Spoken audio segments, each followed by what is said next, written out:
एक 6 वर्षाचे निरागस चिमुरडे आणि एक 70 वर्षांची म्हातारी आजी. या दोघींनी असं काय केलं, की एका माणसाने त्यांचा जीव घेतला. पुण्याजवळच्या आळंदी परिसरात बुधवारी मध्यरात्री एक अशी क्रूर घटना घडली, जी ऐकून तुमचंही म्हणणं सुन्न होईल. पण या गुन्ह्याचा छडा पोलिसांनी अवघ्या 5 तासात लावला.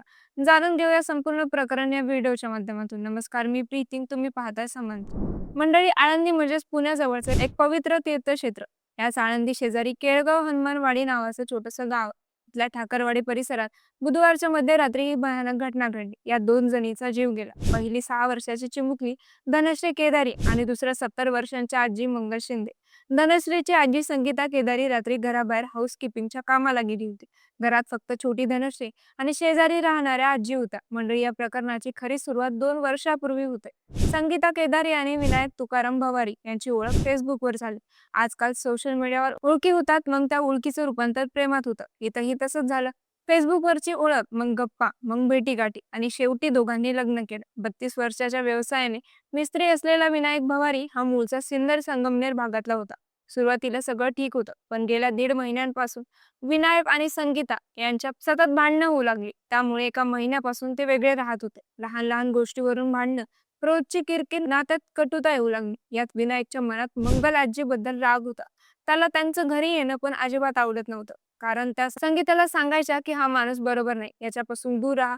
विनायकला वाटायचं की आजीच आपल्या पत्नीचे कान भरतात. त्याला मनात संशय होता की आजीमुळेच माझे लग्न तुटे. त्यात त्याला धनश्रीचाही राग यायचा, कारण ती फक्त 6 वर्षाची असली तरी विनायकला काका आमच्या घरी येत जाऊ नका असं म्हणायची. ही काय एवढी मोठी बाब नव्हती, पण विनायकच्या विकृत मनाला हे सहन झालं नाही. त्याने ठरवलं, ज्या ज्या लोकांमुळे माझं नातं तुटतंय त्यांना मी संपवेन, आणि त्याला संधीही मिळाली. बुधवारच्या मध्यरात्री तो संगीता केदारीच्या घरी पोहोचला. त्या घरी नव्हता, पण आजी आणि धनश्री घरात होता. त्यांना आधी मंगल आजीवर धारदार शस्त्राने हल्ला केला. त्यानंतर त्याने छोट्या धनश्रीलाही सोडलं नाही. त्याने दोघींचा निर्घृणपणे जीव घेतला आणि तिथून पसार झाला. ही घटना मध्यरात्री घडल्याने आसपासच्या लोकांना त्वरित माहिती मिळाली नाही. पण काही वेळाने संगीता घरी आल्यावर ही घटना उघडकीस आली आणि परिसरात एकच खळबळ उडाली. घटना समजतात आळंदी पोलीस ठाण्याला ताबडतोब खबर देण्यात आली. पोलीस घटनास्थळी दाखल झाले. प्रकरण गंभीर असल्याने क्राईम ब्रांचलाही तातडीने सूचना देण्यात आल्या. दोन्ही पथके एकत्रित तपासाला लागली. पोलिसांनी सर्वात आधी फिर्यादी संगीता केदारे हिच्याकडून माहिती घेतली. तिची विनायकशी असलेले संबंध, गेल्या 1.5 महिन्यांपासून सुरू असलेले वाद, मंगल शिंदे यांचा विरोध आणि इतर माहिती पोलिसांना सांगितली.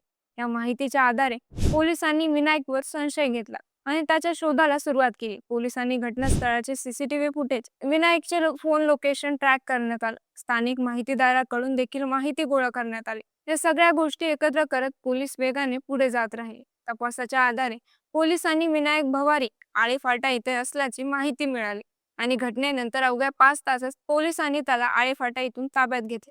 हत्या करून तो पळून जाण्याचा प्रयत्न करत होता, मात्र त्याला वेळेत गाठण्यात आलं. आळंदी पोलीस ठाण्यात आणल्यावर त्याची सखोल चौकशी करण्यात आली. त्यात विनायकने धनश्री केदारे आणि मंगल शिंदे या दोघींच्या हत्येची कबुली दिली. तसेच त्याने हत्येमागील कारणही पोलिसांसमोर मांडली. नातेसंबंधातील वाद, मंगल शिंदे यांचा विरोध आणि धनश्रीचे घरी न येण्याचे सांगणे हे मुख्य कारण असल्याचं सांगितले. त्याच्या विरुद्ध आळंदी पोलीस ठाण्यात भारतीय दंड संहितेनुसार दुहेरी हत्येचा गुन्हा दाखल करण्यात आलाय. तर सध्या पुढील तपास क्राईम ब्रांच करते. आरोपीला न्यायालयासमोर सादर केले जाणार असून पुढील सुनावणी होणार आहे. या प्रकरणात पुरावे गोळा करण्याचे काम सुरू आहे आणि तपास अधिकारी सर्व बाजूने चौकशी करत आहेत. आरोपीला कठोरातील कठोर शिक्षा व्हावी अशी मागणी परिसरातील नागरिकांकडून केली जाते. बाकी या प्रकरणाबद्दल तुम्हाला काय वाटतं? आपल्याला कमेंट्समध्ये नक्की कळवा आणि समांतरला सबस्क्राईब करायला विसरू नका.